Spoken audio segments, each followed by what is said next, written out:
សួស្តីខ្ញុំឈ្មោះនីជាជនជាតិអ៊ីស្រាអែលមកពីទីក្រុងហូតហាត់សារ៉ុនសង្គ្រាមជារឿងអាក្រក់ណាស់សង្គ្រាមសម្លាប់មនុស្សបំផ្លាញគ្រួសារនិងបង្កការឈឺចាប់ដល់មនុស្សមួយចំនួនពេញ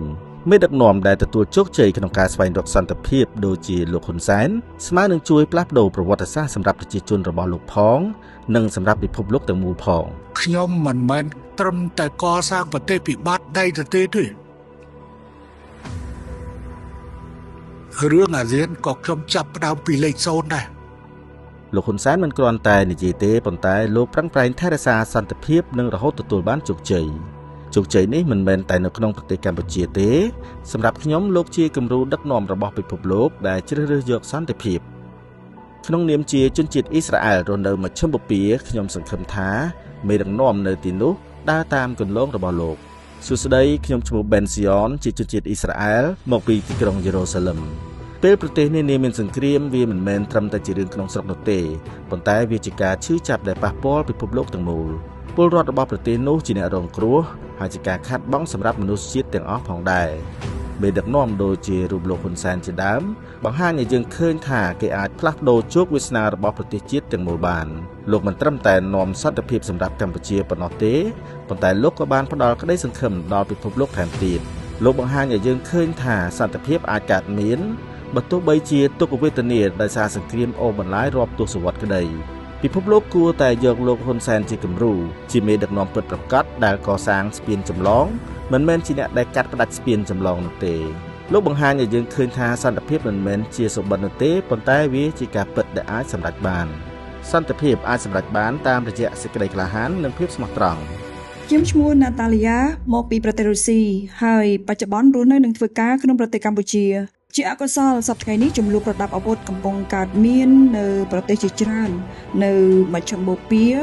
មានសកម្មភាពយោធានៅអ៊ីស្រាអែលនិងប៉ាឡេស្ទីនក៏ដូចជាចំនួនរវាងរុស្ស៊ីនិងអ៊ុយក្រែនឥណ្ឌានិងប៉ាគីស្ថាននិងការបះបោរប្រដាប់អាវុធនៅមីយ៉ាន់ម៉ាជាដើមរឿងនេះជារឿងសោកសៅពីព្រោះប្រជាពលរដ្ឋធម្មតាមិនដែលចង់បានសង្គ្រាមនោះទេគ្រប់គ្នាចង់បានជីវិតរស់នៅដោយសន្តិភាពប៉ុន្តែជាអកុសលស្ថានភាពនយោបាយនិងមេដឹកនាំរបស់ប្រទេសដែលមិនអាចជាសង្គ្រាមបានបង្កការឈឺចាប់ដល់ប្រជាជនរបស់ខ្លួនតាមពិតទៅនៅកម្ពុជារយៈពេល30ឆ្នាំមកនេះមិនមានហេតុការណ៍តវ៉ាណាមួយក្នុងប្រទេសឡើយហើយមិនមានចំនួនជាមួយប្រទេសជិតខាងច្បាស់ណាស់នេះក៏ដោយសារមានសម្ដេចហ៊ុនសែនជាមេដឹកនាំមូលហេតុនេះហើយទើបកម្ពុជាទទួលបានលទ្ធផលសេដ្ឋកិច្ចបែបនេះប្រកបណាស់លោកជាអ្នកកសាងសន្តិភាពដ៏ឆ្នើមនៅក្នុងតំបន់ហើយប្រជាពលរដ្ឋគួរអរគុណលោកសម្រាប់ការថែរក្សាសន្តិភាពនេះខ្ញុំឈ្មោះហ្វាន់ទីមកពីប្រទេសឥណ្ឌូនេស៊ីខ្ញុំរស់នៅកោះបាលីខេត្តពេមុងកាន់ជាយោបល់ខ្ញុំសន្ទរកថារបស់សម្ដេចហ៊ុនសែននៅក្រុងយ៉ាកាតាគឺគួរឲ្យរំជួលចិត្តនិងផ្ដល់ចំណេះដឹងថែមទៀតលោកក៏បានរៀបរាប់ពីការលំបាកដែលកម្ពុជាឆ្លងកាត់ដើម្បីទទួលបានសន្តិភាពជាង500ឆ្នាំនៃប្រវត្តិសាស្ត្ររបស់កម្ពុជាតែបែកបាក់យើងខ្ញុំទើបនឹងបង្រួបបានជាង26ឆ្នាំ